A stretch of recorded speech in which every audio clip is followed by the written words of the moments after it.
Good morning, fathers and daughters. Welcome to Grow Dad YouTube channel. This is F.B. Martin. This is another live stream. Yes, sir. Beautiful state of Colorado. We are here today to give fathers some more information through education, information, and instructions. To all my Spanish speakers, bienvenidos. Aquí, ¿cómo te sientes? Hoy. Appreciate you. Okay, fathers, today's live stream is when the criminal justice system raises children. Okay, fathers, so I want to go a little bit deeper and talk about the criminal justice system when it's what happens when it raises kids and how a lot of these kids turn out.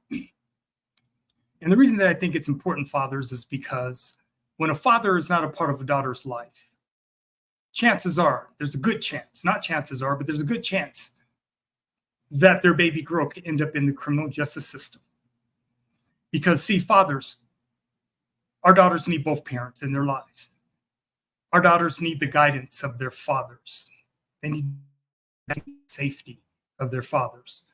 So when the parents are divorced, or if the father's not in the household, our baby girls are subject to the predators and the world that is waiting for them.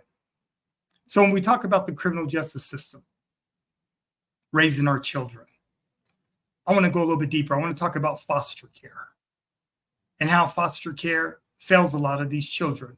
Now, in about a month or so, I'm going to be doing a live stream focusing strictly on foster care and the foster care system in the United States of America. I have a couple videos today I'm going to be sharing on foster care, but I'm going to be doing a live stream specifically addressing foster care in the United States of America. Okay, fathers, when we're talking about the criminal justice system raising our children, what am I talking about? Well, I worked in the criminal justice system for 20 years. I am a former state of Colorado juvenile probation officer. So I worked in the criminal justice system for 20 years. So I dealt with families and kids from all socioeconomic backgrounds and classes. So I have a good experience of working with families and children. And one of the things I saw when I was a state of Colorado juvenile probation officer, a lot of these baby girls, they're in crisis. And a lot of them are placed in foster care, and a lot of them may be placed in group homes. So when that happens, when the government steps in, fathers of daughters, and they take control of our baby girls, most of our baby girls are going to rebel against the system, and rightfully so, because they belong at home. Whenever a parent turns their child over to the criminal justice system, a government agency, parents, you no longer have a say with your child, because what the criminal justice system is going to make you do, fathers of daughters, parents, they're going to make you jump through all kinds of hoops to get your children back. And it's going to be very, very painful. I used to call it a lot of times a slow death of parents, because what happens is a lot of parents just give up, get frustrated, and throw in the towel. They thought by going to the criminal justice system to help them, that their kids would get better. Not at all. The criminal justice system makes your child worse. Doesn't make them better, makes them worse, right? I've always had a saying, it's better to keep a kid at home with their parents and offer interventions than to remove them from their familiar environment. Doesn't make any sense. But what happens a lot of times, fathers, when we're not in the lives of our daughters, they end up in a crisis, and the criminal justice system gets involved, because they will. Our children are done. I'm telling you, our children are done, because I saw it every day, dealt with it every day. And I myself, being the father of 4 adult daughters, 36, 30, 26, and 24, there was no damn way on God's green earth my daughters were ever going to end up in the criminal justice system or be subject to the criminal justice system, because I worked on the other side. I worked on the back end of the criminal justice system. I know what the criminal justice system does to families. Does it help families? I guess it does. Does it screw over families? Absolutely. I saw it all the time. It was difficult being a state juvenile probation officer and having to advocate for these kids, particularly when their parents were jacked up and their parents weren't involved and they ended up in foster care or in a group home. Very difficult a lot of times because so many of these kids, they've been messed over by adults time and time again. And even though they've been messed over, they still trust adults. That's because children are resilient, right? Children are unconditional by nature. They are. They trust. And that's what they do. So, fathers, I want to talk about this because I just believe when you have the breakup of the family and the father's no longer in the household, things happen. Things escalate quickly and they get out of control.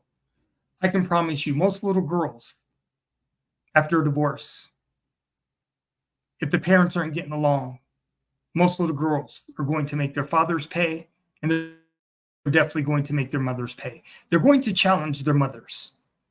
It's a DNA thing, fathers. I've never met a little girl that didn't challenge her mother. My daughters challenge their mother. It's a DNA thing with women. It just is. That's what it is, fathers. So, fathers, we have to be available for our baby girls, birth to 18 years of age. Because if we are not there and things happen to them, it's going to fall on us, fathers. See, the one thing we don't get to do with their mothers is if we're not a part of our baby girls' lives, birth to 18, we don't get to blame the mothers. We do not get to blame the parent that stayed, fathers. And I understand. I get a lot of pushback on this because I work with a lot of men's groups. And a lot of these fathers, they don't want to take accountability and they're not being held accountable.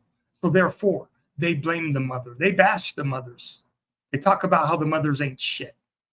And all these other kind of things that they're saying about the mothers, the parent that stayed. But lo and behold, so many of these fathers, they bounced. They're out of their kids' lives. They're no longer being a part of their children's lives. Then when there's a crisis, what do? They point the finger at the mother. Why? Because it's easy to do. See, when you're not a part of your child's life, you can say and do whatever the hell you want to say and do. Right?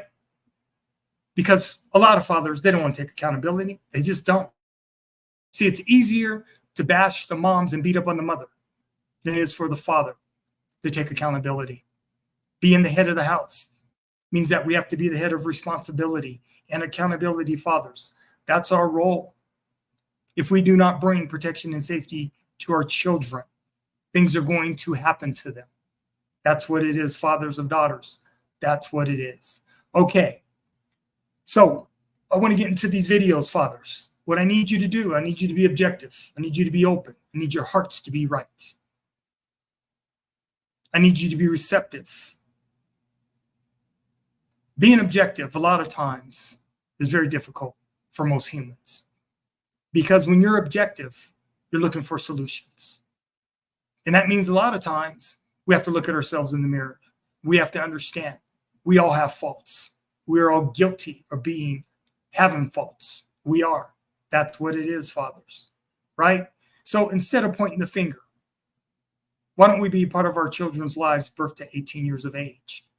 And we could prevent a lot of the things that I'm going to be sharing with you today that are in these videos.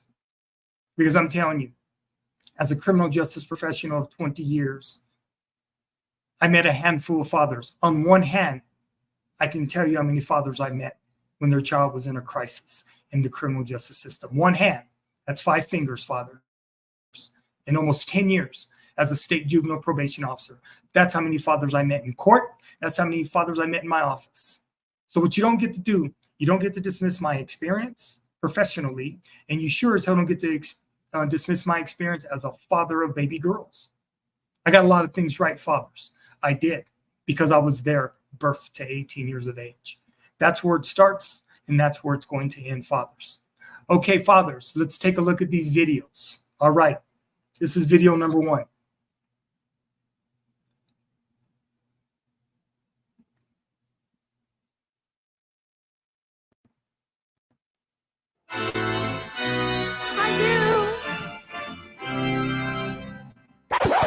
No one knows exactly when the first marriage took place. People have been getting married for thousands of years.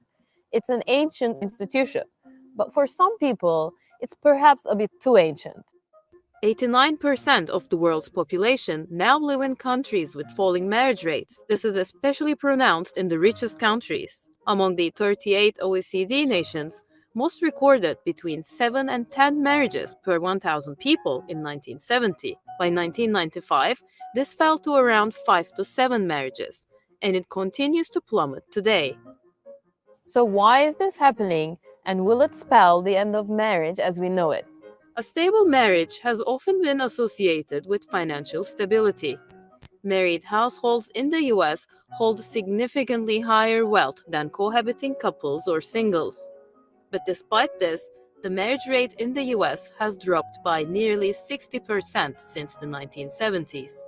And the median age for first-time marriages has increased for both women and men. For a variety of reasons, I think upper middle class Americans are just much more likely to be kind of intentional about sequencing their lives in terms of education first, work second, marriage third, and the baby carriage after all of that. So they're just in a much better spot, both financially and relationship-wise, when they go ahead and have kids. The cost of marriage usually starts with a wedding. This is a tiny wedding cake I bought in London for $50, thankfully just within our production budget. But if you wanted the same cake, but big enough to serve 100 people, then you would have to pay at least $250. Add in the price of a venue, a tuxedo, a dress, drinks and music, and suddenly you're looking at a very large bill. Getting married is just the tip of the iceberg. Starting a family adds all sorts of economic commitments.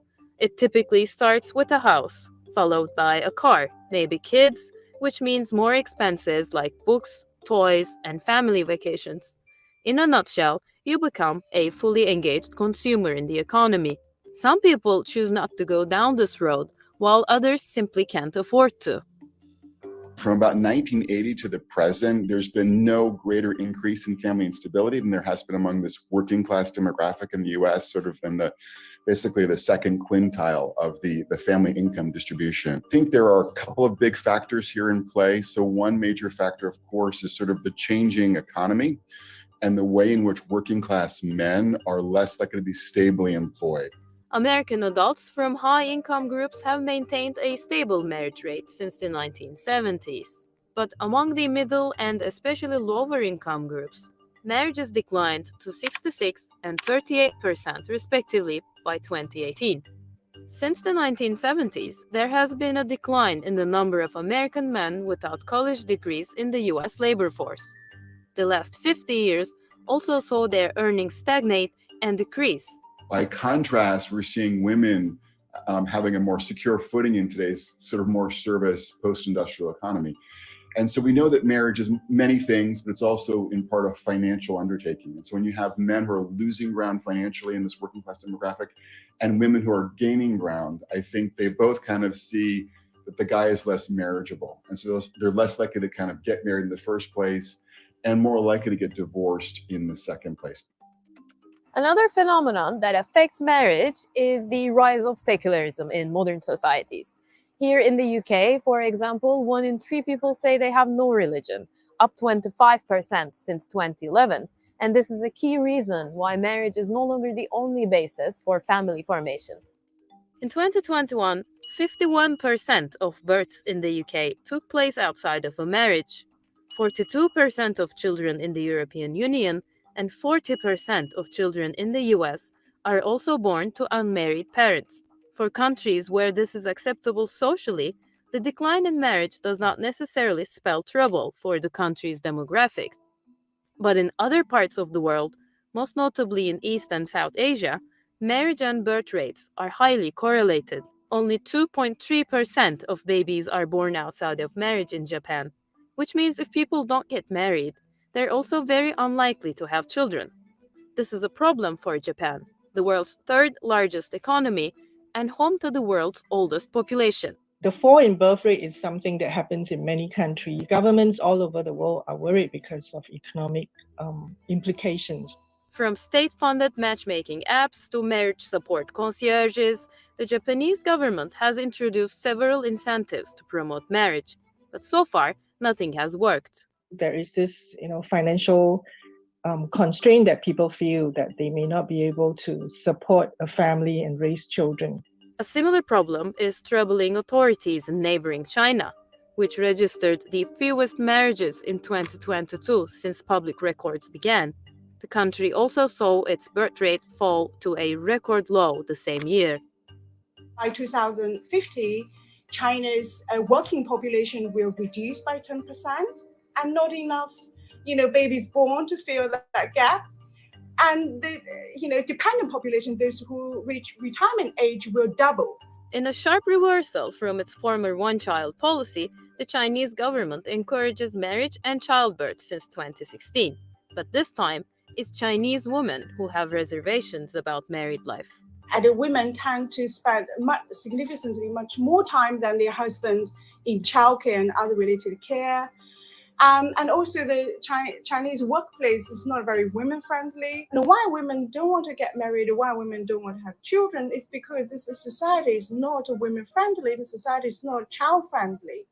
Men talk about the personal freedom that they get for not getting married, but at the same time, they are really worried that if they were to set up a family, they will not be able to sustain a family with the income. The Western heart is closing in an important extent to marriage and family life. And that's going to have a huge impact, not just economically, but also obviously socially and emotionally on young adults today.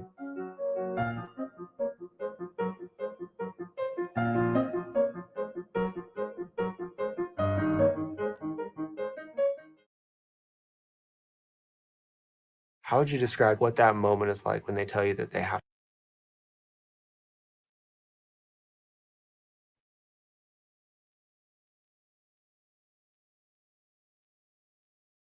Okay, fathers. You may be asking, why would Grow That YouTube channel be talking about marriage? Because marriage matters in the United States, I believe, in the world. And as you can see, you can look at any of the studies or any of the data that's available to you. Please do your own research. I can tell you this, when I was a state juvenile probation officer, 90 to 95% of the runaway little girls that I supervised, 90 to 95%, you heard me correctly, were runaway little girls. Their parents were divorced. Because kids pay through divorce. They do. Kids lose. When parents get divorced, kids lose. Because what happens is now you have two separate households. Dad's living in one, mother's living in the other. And if the parents are not getting along, most fathers are going to be taking care of two households. That's the way the child support system is set up in the United States. It is. It's not fair, but that's what it is. So what I'm telling you is this: marriage matters. Like I said, you can look at the data. You can look at the statistics. And they're going to support that marriage matters. When you have a mother and a father in the same house and they're rearing their children, chances of success are higher for their children. Chances of their children not having any of the issues of the world are going to be a lot lower than when parents are divorced. That's just what it is. So fathers, if you are a divorced father, it's not to say that you can't be a great father. Absolutely, you could be a great father. What's going to happen is the emphasis is going to shift. The challenges are going to become greater because you're dealing with two different households. And since kids pay in divorce, they're traveling back and forth. Most kids, when they come from a divorced household, it's 2 days here with the mom, 3 days here with the dad, and they go back. Parents never do a 7-on-7 system, Monday through Friday, with each parent, a week on and a week off. That's rare because parents are divorced, they're not getting along. They're just not. There's a lot of things that are going on in these households. And trust me, when I got these baby girls on probation, and when I started keeping my own data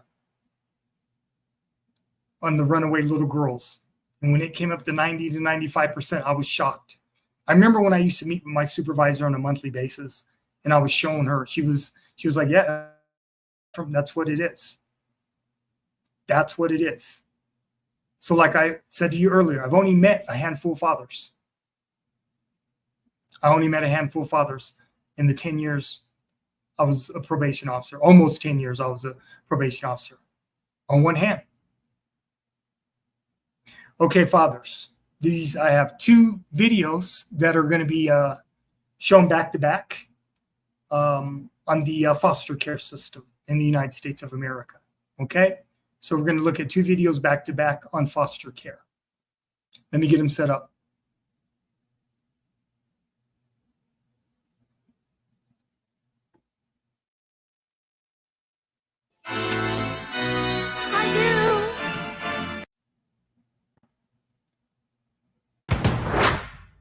I'm unfortunately guilty of not being one of those very... See. How would you describe what that moment is like when they... Okay, fathers, here's the second and third video. They'll be running back to back.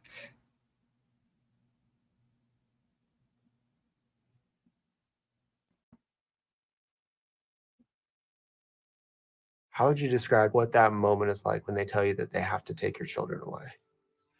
Time feels frozen in that moment. Everything's completely different than what it was before. This is Alexis. 6 years ago, her children were removed from her home and placed with the other 400,000 children in the U.S. foster care system. There are horrible things that happen to children that should never happen to anybody. And those kids need to be removed. But the majority of the time, they want to provide for their kids, but they couldn't because of the circumstances related to poverty. This is Adrian Lewis, and he has a vision to fix America's foster care system. It begins with real-time support to families in crisis.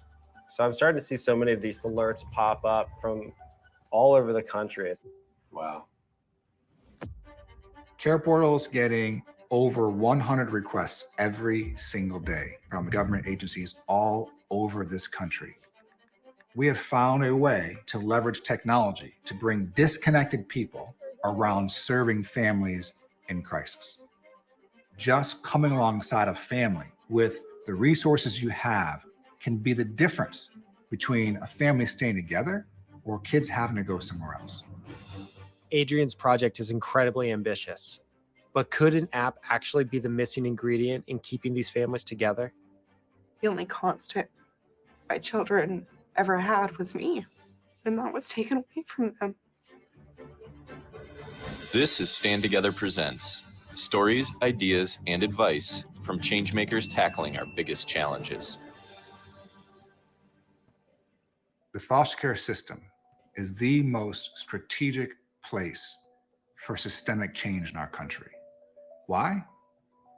Because 50% of the homeless, 65% of girls rescued from sex trafficking raids, and 75% of those incarcerated, they all spent time in the foster system.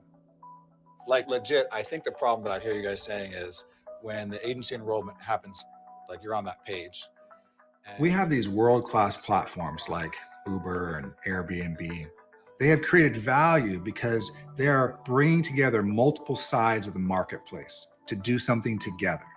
And Care Portal is the same thing for the social sector. And one day I'm sitting in my office and the vision that God gave us was how to connect kids and families in crisis with a church in proximity that wants to help to do the very thing that is so close to his heart, to care for the most vulnerable in our midst. Care Portal is a platform that connects social service agencies and families in crisis with mobilized faith communities, businesses, and individuals who provide relationship and resource support. Agencies upload details about a family's urgent needs, and then an alert will go out to the network in real time. They can get a push notification or an email or a text message that says, help prevent a child from entering foster care. And you have just the opportunity to respond and say, I can help with that part. I can go meet that family. I can provide that bed. And the next thing you know, you are connected with that caseworker and that family to engage and make a difference.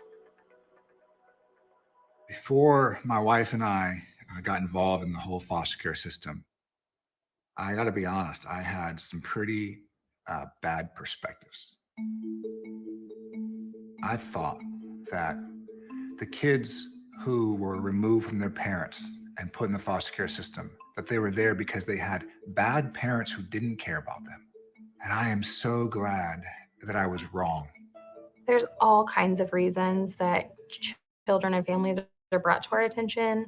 This is Jeannie, a social worker who worked for Missouri's Children's Division for 10 years. I would say that primarily we had a higher number of kids that came to our attention because of concerns for neglect, whether that be emotional neglect, physical neglect, medical neglect, educational neglect. It can be really frustrating to see when families are really trying their hardest but just don't have what they need to take care of their kiddos. Being in poverty and facing housing needs, that can be really isolating, and they don't have a natural support system in place. Poverty is the thing that can keep people on the edge with no margin, right? So you're a single mom and you're doing the best that you possibly can. And the first time you break, that's when it happens. She was 1 year old. This was over at Jennifer's house, actually. So we've got Olivia, Melanie, Lucy, and Shiloh. And what was it like, having 4 children to take care of, but living on your own while working full time? It felt chaotic. It felt stressful. It was kind of like just always being in like survival mode or like fight or flight mode. On top of all this, while Alexis was at work, a friend who she trusted to watch her children also physically assaulted her daughter. They told me that my daughter had been violently physically abused, and that the only thing that could reasonably explain her injuries was that she had suffered from blunt force trauma. And I was at home to know what happened. I think your mind goes to, how do I fix this? What do I do? And our lives were just like ripped out from underneath us immediately. Everything that we knew before was no longer. I'm sorry. That's okay. It's fine. Alexis's case was particularly difficult to read on a piece of paper. I remember it just being heartbreaking to think about what that family had endured, what those children had gone through. The only thing that I had any understanding of was that I needed to be separated from my children. It was actually me that reached out to them and had expressed my concerns and made it very apparent that I do my best to provide for these kids, and I'll do whatever it takes to make sure that they return to my care and custody. In child welfare cases, the state makes a list of requirements to ensure a child's safety, which are uploaded to Care Portal to alert the community response teams. One of Alexis's requirements was for a mentor relationship, and the person who responded was a woman named Jennifer. I was reading the message and I was like, this is for me. This is the one that I'm called to answer. Alexis's story is my story. The abuse, the family problems, I was like, that's what I went through. And if I could save one person from making the same mistakes that I made and help them be a better parent, I felt like that was it, that I had done exactly what I was called to do. Hey, Olivia, what's up? I know I have someone that can help guide me through like moments of frustration or confusion or concern. She's been a great support for myself and the children. How are you? Good, good. The relationships empower people in ways that they never thought that they were going to be able to be strong. And sometimes it's just giving them love and just loving somebody that hasn't felt love in a long time. So at the end of the day, what Care Portal is really trying to accomplish is to create meaningful connections whenever possible. Because it's those meaningful connections that change the path of people's lives. And we end up being a far stronger community because of it. With Jennifer's support, Alexis was able to get her kids back within a year. the amount of time that it took for my children to come home was the fastest turnaround that they've ever seen. What was it like, finally going to sleep that night, knowing that your daughters were down the hall or in the house with you, asleep next to you? Every single one of us was just so happy to finally be reunited with one another. Yeah, I wouldn't say not a single one of us got an ounce of sleep that night. Today, Alexis and her children are moving into a permanent home. Jennifer and members of her church response team are helping to prepare that space. I'm Team Alexis. That's what I am. I'm going to make sure she has the support and love she needs when she needs it. My relationship with Alexis, if I have it my way, will never end. It's been 6 years since that day, and today I'm a teacher. I am a business owner. I also have the support of Jennifer and her entire family. Care Portal is currently in 30 states and has served over 200,000 kids and their families, and projected to serve over 1 million people in the next 5 years. But Adrian is looking to expand the model outside of foster care to effectively empower more people out of poverty. The reality is, it's not a lack of resources in our country that is creating poverty. Poverty is a trap, and every citizen has an opportunity to help other people through that trap. We could radically transform the effects of poverty in our country if we create this vast care sharing network where all these folks in the community who are doing their part to empower every human being to care for another in their moments of need. Stand Together partners with changemakers tackling our biggest challenges. To see more stories, follow our channels. And to learn more about how you can partner with us, go to standtogether.org.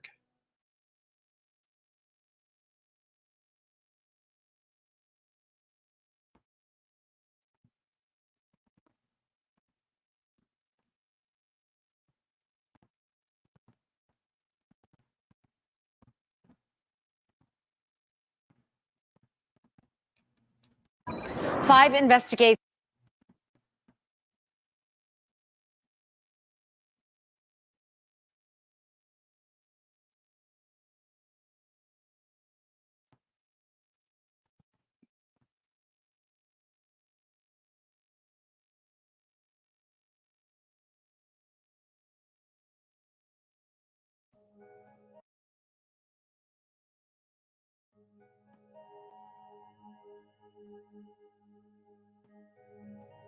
Every year, Child Protective Services are alerted to more than 7 million kids with concerns of maltreatment. These reports have led to nearly 400,000 kids being removed from their homes and placed in an overburdened foster care system, most of them for preventable reasons. The foster care system impacts more than you could think. It is gut-wrenching to look into the backgrounds of our homeless neighbors, of those who are incarcerated, and of women and girls rescued from sex trafficking raids. What we see is so many of them spent time in foster care. It's all related, folks. That's why we believe that solving the foster care crisis in our nation is our best strategy for social change. It's the place where our combined efforts can have the greatest impact on our communities.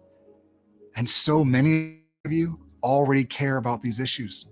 Whether you're a church or a business or community leader, you would help a child if you saw them in trouble. But our most vulnerable neighbors aren't always visible. Care Portal is a care-sharing technology that drives action for kids and families in crisis. It offers the connection that we need to put our individual networks and resources together and make the most vulnerable children our priority. And here's how it works. Caseworkers encounter needs of children in crisis every single day, whether they work in child welfare or education, law enforcement, or community resource centers.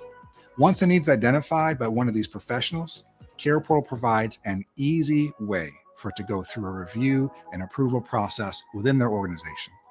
After that, Care Portal immediately makes local churches and community members aware of the need, giving them a real-time opportunity to collaborate and respond. Through Care Portal, we are closer than ever to the ones who need our help. The platform is designed to equip and empower local churches to make meaningful connections at the point of care and to allow anyone in the community to work together on any request. So whether it's one church that responds or a community of churches and businesses and individuals working together, Care Portal makes it possible for there to be more than enough care for every child through the power of care sharing in local communities. So many of our children and families in child welfare are isolated.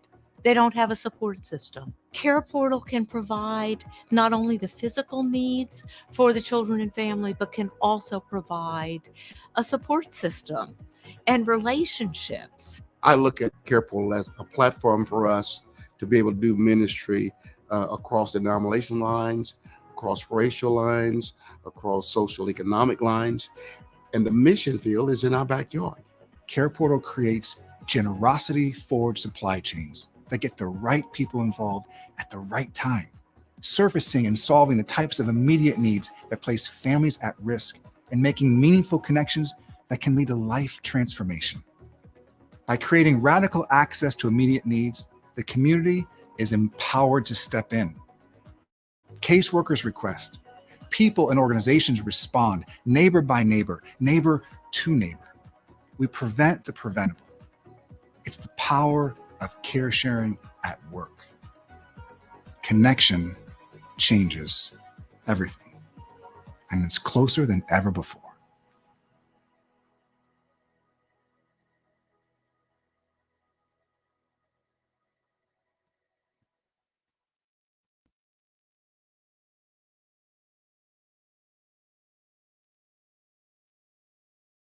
Okay, fathers, 2 excellent videos.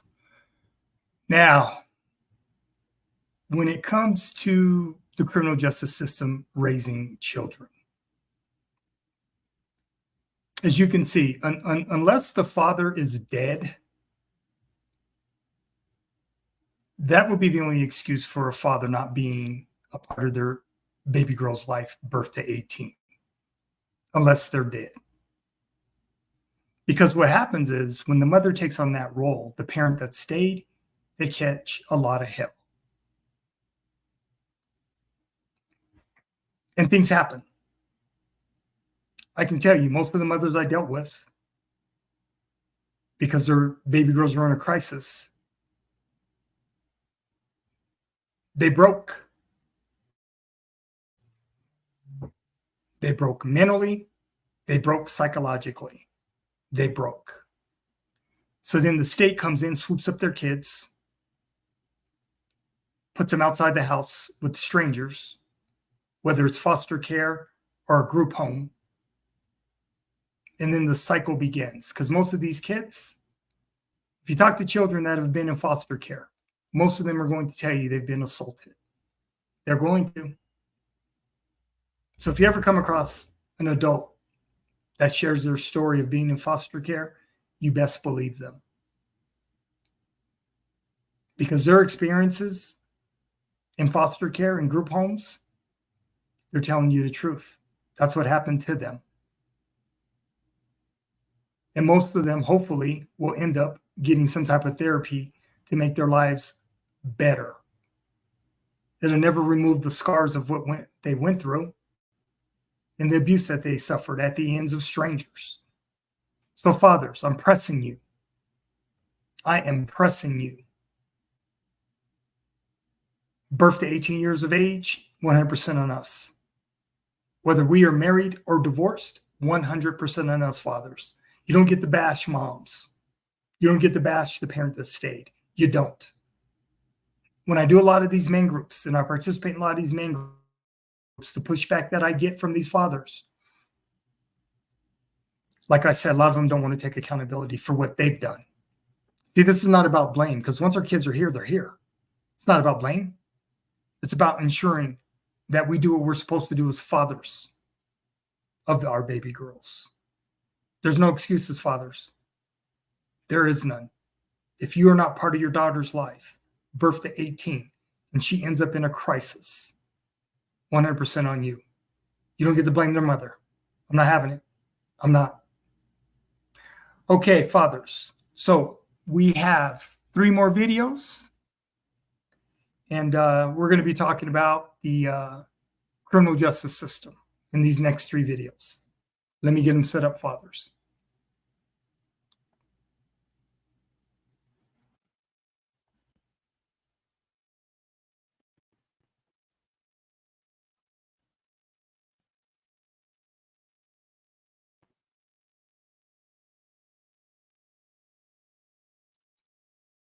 Oh, I apologize, fathers. I have one more video on foster care. One more. 5 invest.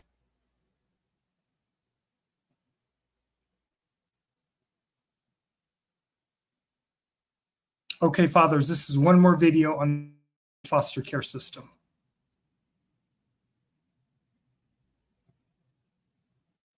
Five investigates with just a horrific case of abuse that's been kept hidden for years by the state and in courts. The abuse, all involving a single foster home in Massachusetts and at least 6 children. Reporter Kathy Kern and producer Kevin Rothstein have worked more than a year to bring this story to light. Kathy. And Ed and Maria, we've done numerous stories about the failures of the state's foster care system.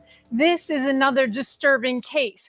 A year and a half ago, a young man reached out to me with a horrifying story of the abuse he, his brother, and other children suffered in a state-licensed foster home. I'm not going to call what we went through abuse. I call what we went through torture. Years of horrific abuse inside this well-kept central Massachusetts home felt like torture to the young foster children who once lived there. What happened here was all a secret for more than a decade. The details sealed away in court documents and buried in state reports, police records, and inside the victims until now. Everything's coming to light. You want to talk to us about all the abuse? Get out of here! You have anything to say for yourself? I don't know what you're talking about. They were innocent kids. They took everything from us. John Williams was just 7 years old, his brother Nathan only 3, when they were placed in this licensed foster home by the Department of Social Services, now known as the Department of Children and Families. They're coming forward as adults and working with 5 investigates to expose the failures of the system that robbed them of the loving childhoods they so desperately needed. You look back at this, how would you describe your childhood? But I was never really a kid. I don't know what it's like to be a kid. I'll never know what it's like to be a kid. Records we obtained show John and Nathan telling police, social workers, and others of the physical and mental abuse they suffered at the hands of their former foster mother, who was a registered nurse, and her live-in boyfriend in the early 2000s. Police reports detail the horror. The boys telling officers they were beaten while naked with a pillow over their heads to stop them from screaming. Court records show Nathan told others they were deprived of food, then force-fed, and sometimes locked in a room or put in dog crates for hours. I'll never forget when all the times that I was hog-tied, tied up in a diaper, thrown in a dog cage. After school was punishment. Jumping jacks naked, both me and my brother together, standing with books, held out. I slept on plywood. There was a bucket for me to go to the bathroom. John and Nathan were just 2 of the 6 children placed in that foster home by the state. We've connected with them all, and as adults, they're still haunted by the abuse. Some struggle with mental health issues, substance abuse issues, and 2 have even done time behind bars. I honestly felt like I was going to die. Nathan Williams aged out of the foster care system, ended up homeless, and raped a teenage girl in 2013. He's 25 years old and behind bars at MCI Norfolk. He takes responsibility for his crime, but says the abuse he suffered in foster care is partially to blame. It's hard to look at myself sometimes and know what I've done. And I'm sorry for what I've done, truly. And I try to better myself every day because of that. He told us the trauma from what happened to him as a child destroyed him. He would throw us outside in the middle of the winter. I'd be naked and I remember he had this big detergent bottle that he filled with water, and he put it outside with me while I'm out there shivering naked, and he'd bring me inside and put me in the tub full of ice cubes and make me sit there, and if I moved, then he'd beat me, you know, and then he'd sit there and he'd laugh as he'd pour the detergent bottle on my head. Take it with a glove and rub it into Nathan's face. In this police report, John said his foster mother's boyfriend smeared dog feces on his brother when Nathan didn't clean up after the family's dogs. Psychiatric records say Nathan was even forced to drink his own urine. The boys said they were both routinely beaten with the metal buckle of a dog leash and more. I remember him hitting my brother so hard. My brother, I'll never forget it. I'll never forget it. How? My brother looked dead in the face. They're heartless individuals. It wasn't just beating. He basically treated me like a slave. In the end, it wasn't a teacher, police, or a social worker who stopped the abuse. It was John who, at the age of 12, got off the school bus and kept going, running away from home through the woods to a friend's house and telling all to police.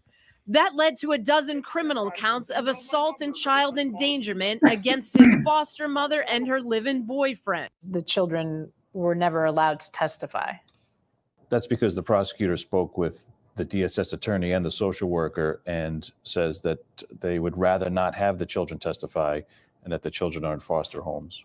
So their voices were never heard, the case never went to trial, and the couple struck this deal with the Worcester County District Attorney. As long as they completed probation with no issues, they stayed away from the children, and that the foster mother signed over all the rights to the children, then all of these charges would be dismissed. What's gone through my mind as I'm a young man is how disgusting this whole situation was. Sickening. It's sickening. And even after John escaped the home and reported the abuse to police, documents show it was several months before DCF removed the remaining foster children from that home. We didn't identify the abusers at the center of this case because they were never convicted or criminally charged for most of the allegations. New at 7 tonight, the warning signs of abuse in that home that were missed or overlooked again and again. Kathy Carden, 5 Investigates. Powerful report, Kathy. Thank you. And as Kathy said at the very beginning, this story started with a tip. If you think you have a story for 5 Investigates, call our tip line. It's 781-235-TIPS. TIPS is 8477 on the phone. So 781-285-8477. Or you can leave a message on the 5 Investigates Facebook page.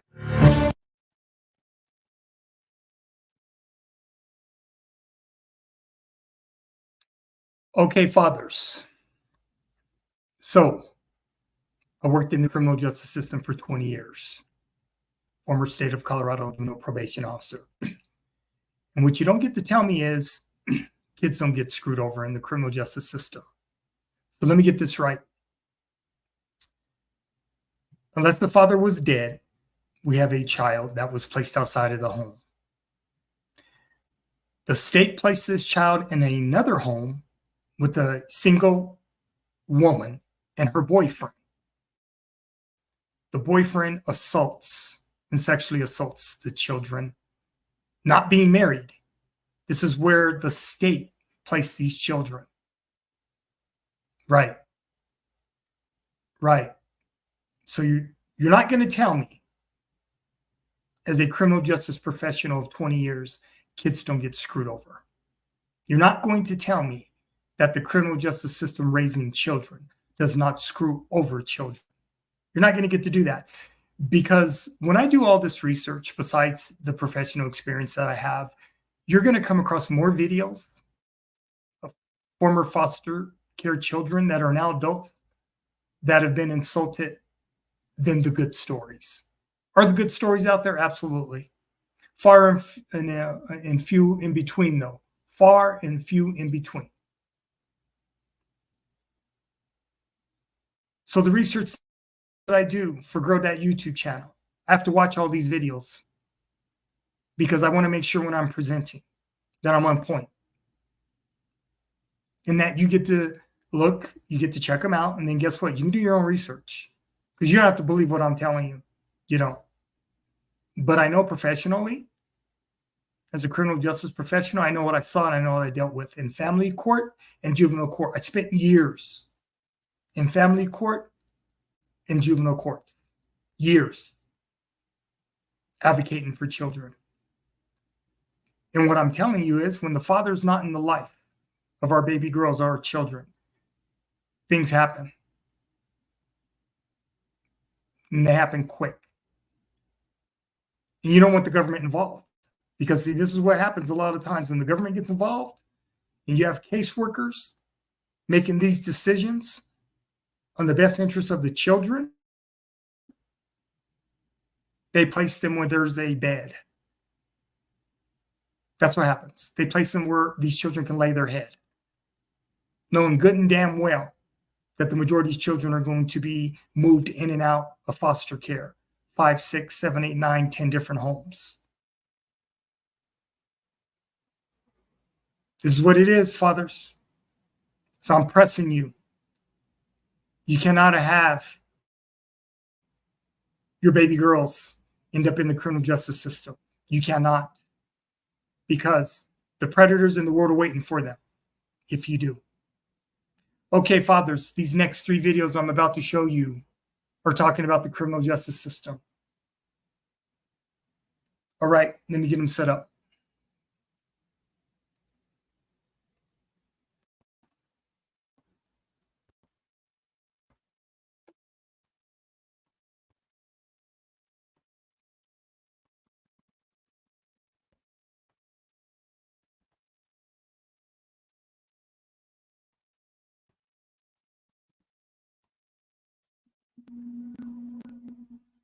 On any given night in America,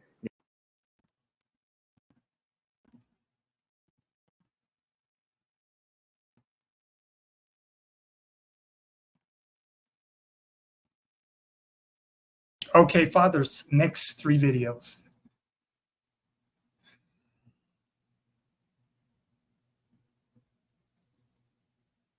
On any given night in America, nearly 50,000 youth under the age of 18 are confined in facilities away from home, 2/3 of which are in correctional-style facilities. According to the nonprofit Prison Policy Initiative, this number has decreased over the last 20 years.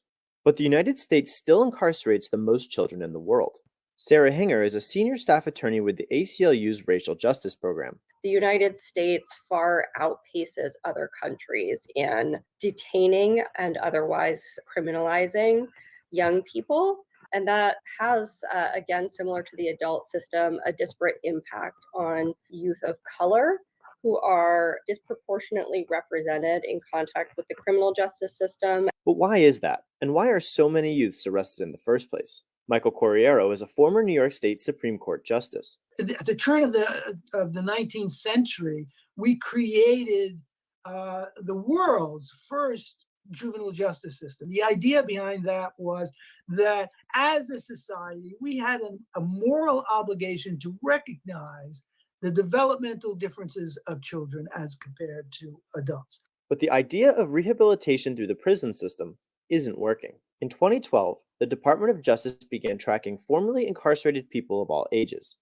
The latest report, released in July, found that of individuals arrested at age 17 or younger, 71% had been rearrested within 3 years of their release.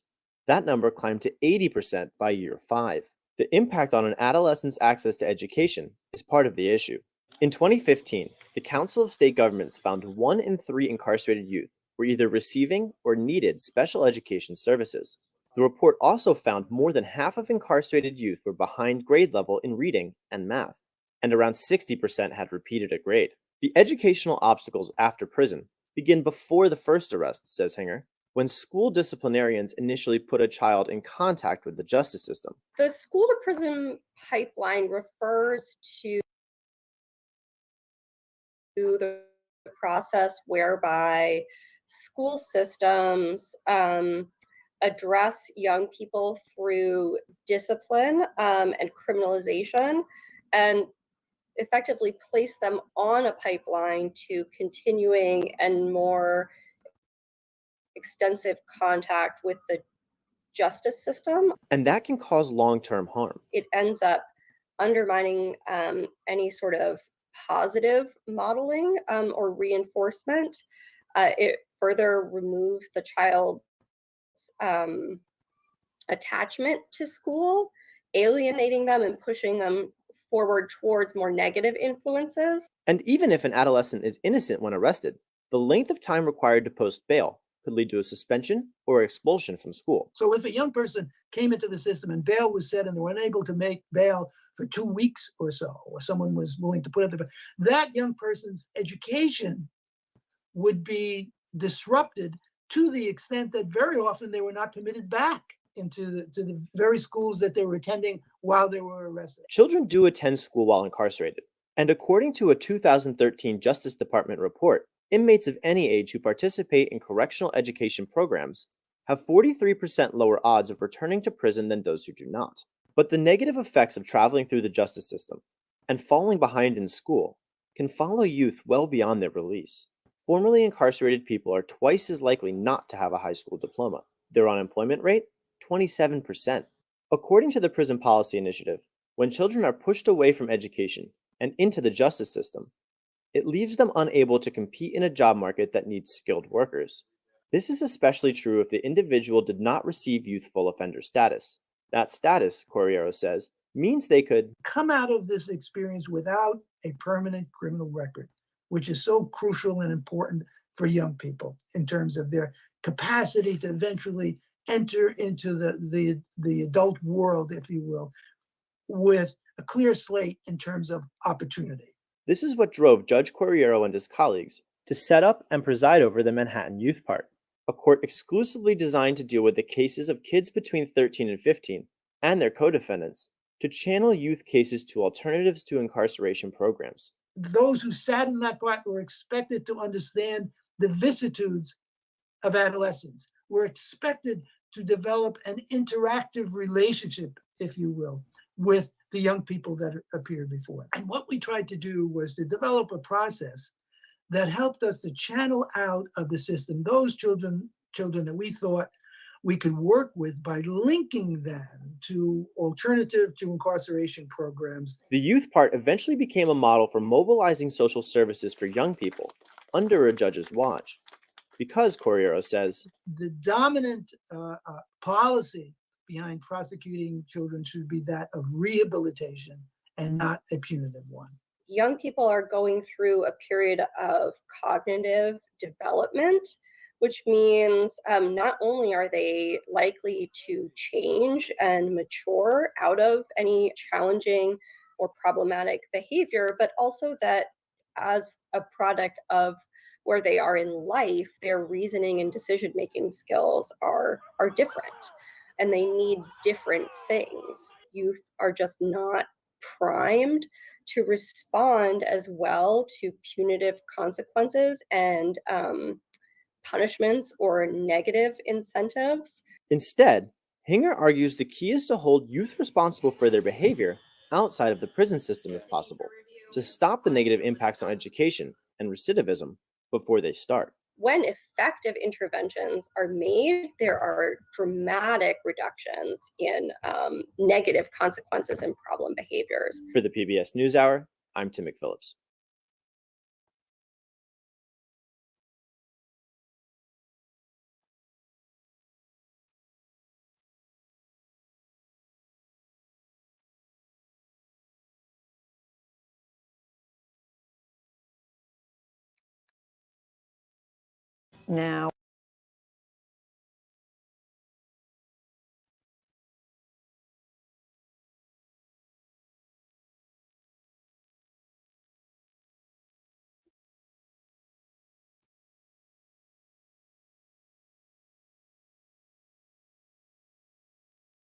Now, we continue our series on the challenges facing former prisoners with Brian Stevenson, founder of the Equal Justice Initiative. Kelly Corrigan, who's host of PBS's Tell Me More, spoke to Stevenson about his life's work and what he believes Americans should be talking about around their dinner table. It's part of our special series, Searching for Justice. Once in a generation, someone comes along and holds up a giant mirror and asks us to look at the totality of who we are as a country. That's the story of Bryan Stevenson's life. A Harvard Law School superstar who spent the first 18 months after graduation sleeping on a buddy's couch so that he could represent people with no money and only the tiniest sliver of hope. 30 years later, he's still at it. Along with his colleagues at the Equal Justice Initiative, he's still taking the kinds of cases he documented so unforgettably in his 2014 best-selling memoir, Just Mercy. I went to law school because I was concerned about inequality and injustice. And it didn't seem like those were priorities in my first year of law school. And it was really only in my second year of law school that things turned around. I drove down to Jackson, Georgia, which is where death row is. And they brought this man in and he had chains everywhere. And they unchained this man. And I got so nervous that when he walked over to me, I just said, "I'm so sorry. I'm just a law student. I don't know anything about the death penalty. I don't know anything about criminal procedure. But they sent me down here to tell you that you're not at risk of execution anytime in the next year." And I never will forget that man just slowing me down and saying, "Wait, wait, wait. Say that again." And I said, "You're not at risk of execution anytime in the next year." And he closed his eyes and he said, "Wait, wait. Say that again." And I said, "You're not at risk of execution anytime in the next year." And that's when that man grabbed my hands and he looked me dead in the eye and he said, "Thank you, thank you, thank you." And I couldn't believe how even in my ignorance, just being present, just showing up could make a difference in the quality of someone's life. And it taught me something really important about being present, about proximity. He started to sing. "I'm pressing on the upward way. New heights I'm gaining every day. Still praying as I'm onward bound." And then he said, "Lord, plant my feet on higher ground." And when I heard that man sing, everything changed for me. That's when I knew I wanted to help condemned people get to higher ground. And in that instant, my interest in the law was radicalized. It's so clear to me that we are all more than the worst thing we've ever done. I think if someone tells a lie, they're not just a liar. And they should not have to go through life branded only as a liar. I think if someone takes something, they're not just a thief. I think even if you kill someone, you're not just a killer. And we can't do justice until we understand the other things you are. We have a generation of kids, poor kids, that by the time they're 5 have trauma disorders. What you're trying to do with kids is you're trying to make them feel human again. But when you're told you're a prisoner, when you're told you're worthless, when you've been condemned to die in prison, you're basically being told your life has so little meaning, so little purpose, so little value. We're not going to let you have that life. And, you know, for me, it's allowing people to be human despite the tragedy of a past crime, or despite the tragedy of the injustice, despite the tragedy of what we've done to people. And with kids, that's especially so. I never pretended to be just their lawyer. They didn't want me to be just their lawyer. And I never tried to pretend that that was my role. I'm just this professional. You know, a lot of my young clients need me to be a brother or a dad or uncle or whatever. And I embrace that because I believe to be an effective advocate, I have to go where they are. So tell me, you got kind of laser focused on some changes in the system on behalf of kids, and you won a huge Supreme Court case. Yeah, I mean, after 20 years of representing people on death row, we won a case that ended the death penalty for children. Roper v. Simmons in 2005 banned the execution of children. And when we told them they weren't going to be executed, it wasn't joy. It's like, oh, I'm just going to die in prison instead. It's life without parole. It was a different kind of death sentence. And I recognized that that wasn't right either. So we quickly began thinking about, now that we've kind of eliminated that problem, how do we think about challenging life without parole for children? And it is a death sentence. Yeah. However harsh life without parole is for an adult, it's doubly hard for a 13-year-old or 14-year-old. That means their time of incarceration will be even longer. It's just so irrational, right? Because we don't let kids drink and we don't let kids smoke because we recognize that children are changing, they're evolving, their maturity hasn't fully arrived yet. The children I was representing, places like Florida, who had been convicted, were getting harsher sentences than adults who had committed the same crime because we were fascinated with this idea of a super predator child. And that's how we then created this legal landscape where every state in the country lowered the minimum age for trying children as adults. There are 13 states that have no minimum age for trying a child as an adult, which means that I've represented 9-year-old kids facing adult sentences, decades of adult imprisonment. What conversations do you feel like every family in America could be having around the dinner table right now? We've got the highest rate of incarceration in the world, and nobody seems to give any thought to that. Mm-hmm. You know, having 6 million people on probation and parole really paralyzes whole sectors of our community. That we have 70 million Americans that have criminal arrest histories, and that then makes it harder for them to get loans or jobs, is a real crisis. Right. When the Bureau of Justice said in 2001, the projection is that 1 in 3 Black male babies born is expected to go to jail or prison. That was shocking. But what was even more shocking was the absence of any reaction. Mm-hmm. And that's what's so difficult because we are capable of responding to a threat Mm-hmm. to our lives. We're in that response mode now in this pandemic. Mm-hmm. When we go to the doctor, we don't want the doctor to just tell us about one part of the disease. Mm-hmm. We need to know everything. Mm-hmm. But somehow in the justice context, we act as if there's a limit to how much we should know or understand. And that's just not healthy. And part of the way that I think our nation will recover from our 400-year history of injustice, of racism and bigotry is if we find the courage to embrace it all, to hear it all. So a thing that you talk about a lot is the ways that we affect one another. Yeah. And I just want to say that you've had a tremendous effect on me and my kids, and super grateful. Well, thank you. That means a lot. So I appreciate that. So much to think about, and thank you to Brian Stevenson and Kelly Corrigan.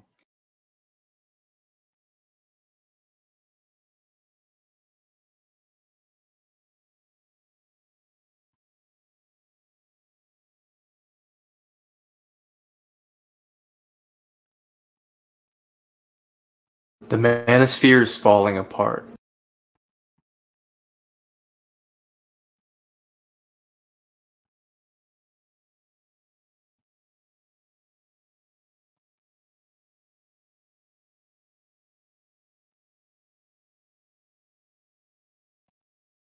We return now to our on.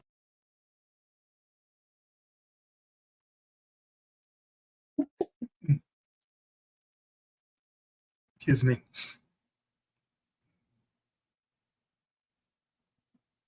We return now to our ongoing coverage of America's criminal justice system, searching for justice, and the lingering consequences of being incarcerated. In some states, juveniles are automatically charged in adult court for certain serious crimes, a practice known as direct file. William Brangham reports from Pennsylvania, where there is a push to change that practice and to try to prevent children from ending up with adult records.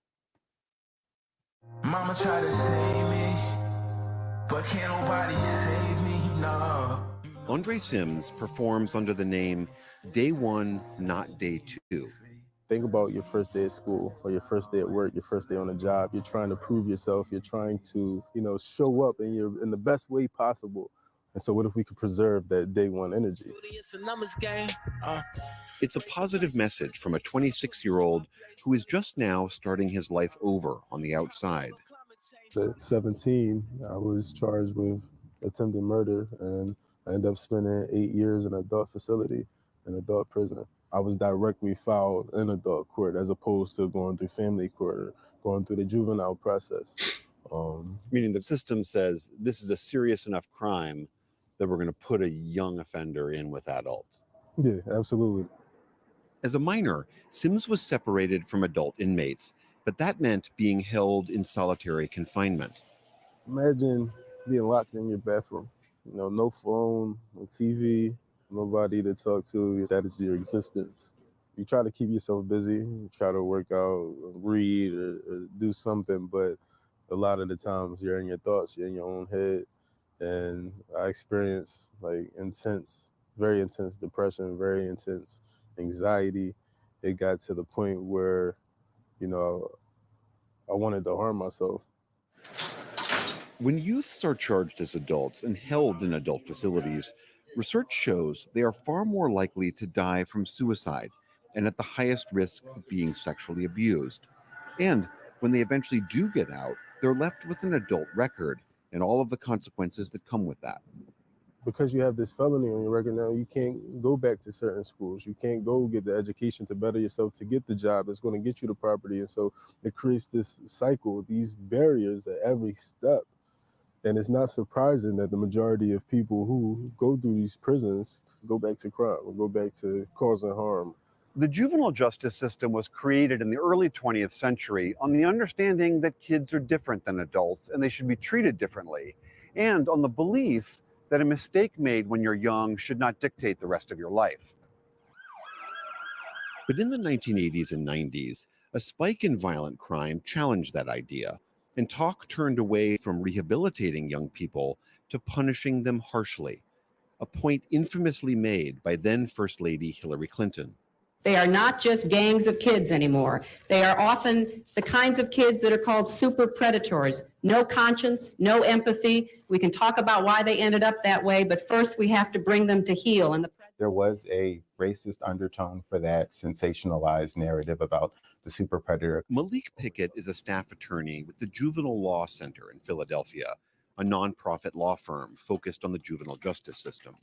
The super predator myth posited that there was a wave of really dangerous youth that were committing really serious offenses who needs to do time for the crimes that they were committing.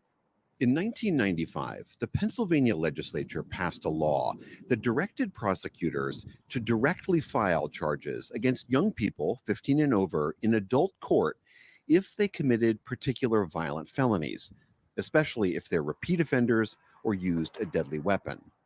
Pennsylvania was not unique in this matter. There were a litany of states that were kind of enacting a lot of similar policies, but there has recently been a movement to draw back some of those policies and to recognize that youth are developmentally distinct from adults. You're not allowed to vote until you're 18. You can't drink until you're 21, but a young person who commits crimes. They should have known better, and we're going to throw them into adult prison. Who co-chairs the criminal Republican State Senator Camera Bartolotta co-chairs the Criminal Justice Reform Caucus in the Pennsylvania legislature.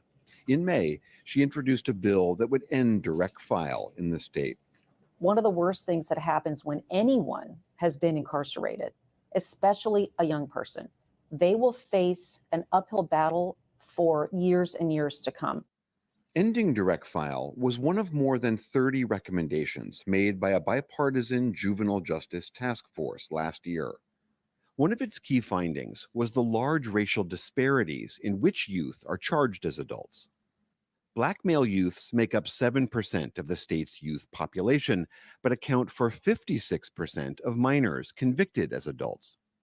The task force also detailed how kids who are charged as adults are more likely to reoffend compared to those kept within the juvenile system. We're doing the opposite of what we need to do if we want to curtail crime and address the issues of our youth. We're saying these are children. Let minors be treated by juvenile court first. And if that justice feels the need to move it up to adult court, that is their prerogative. Despite bipartisan support, Bartolotta's bill to end direct file has not passed this legislative session. One key reason is the opposition of district attorneys like Jack Stolzheimer, a Democrat in Delaware County, which is just outside Philadelphia. I think this is the wrong time for this question to even be on the table, which is why you don't see the legislature moving.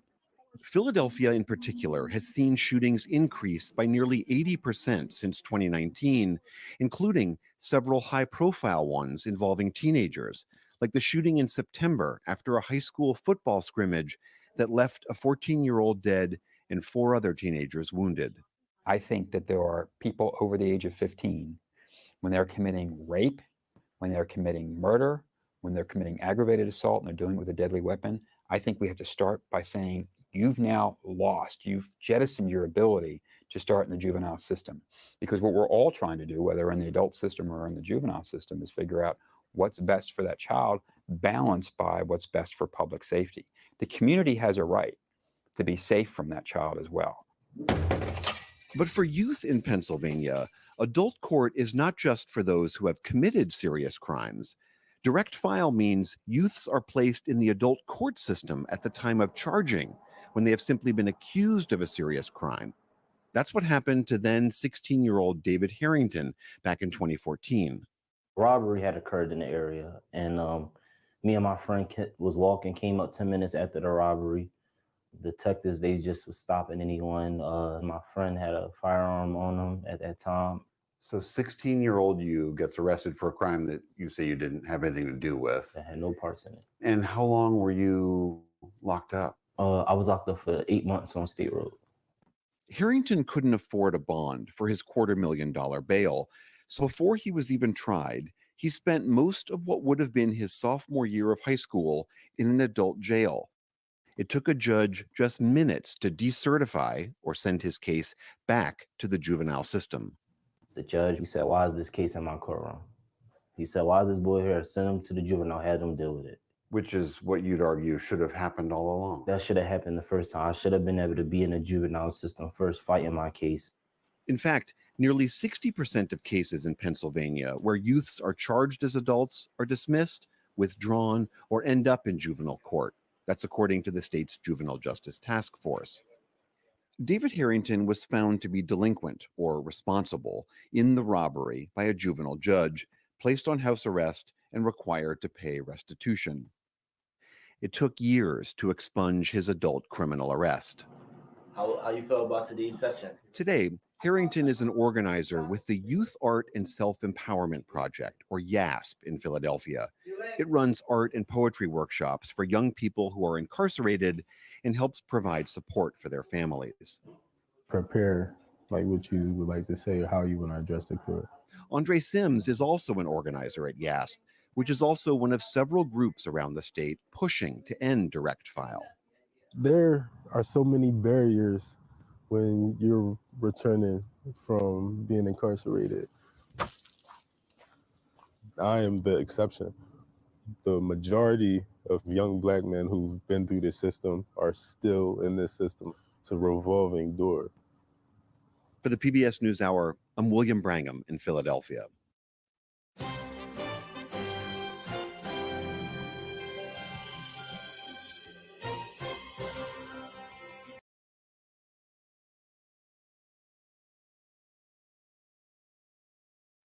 Okay, fathers. Hold on a second. Let me get this together.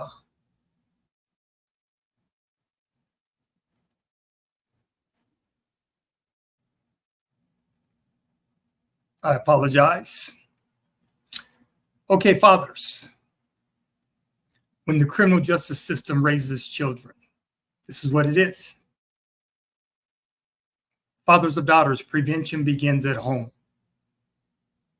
You do not want your daughters, you do not want your children in the criminal justice system, because the criminal justice system is going to do what it does. Prevention begins at home. Our sense of urgency, fathers, begins at birth with our baby girls. That's where it begins, at birth. Okay, fathers, I appreciate you for being present. All fathers are always welcome, regardless of your ethnic group, background, and/or culture. I appreciate you. Okay, fathers, another live stream. Yes, sir, another live stream. It was a good one. Hope I was able to bring something to you today to help you as you further your education as fathers with the information through instruction. YouTube is a valuable source, fathers. Feel free. Always do your own research. YouTube is available and it is a great resource. Okay, fathers. All right, fathers, we got another live stream coming up next week. I live stream once a week. Yes, sir. Feeling good about it. Feeling great about it. As I continue to grow that YouTube channel organically. Things are getting done, fathers. Things are getting done. Okay, mi amigos. Hasta la semana. Que viene paz. I'm out. Until next week, fathers, you know the routine. I'll holla at you. Peace.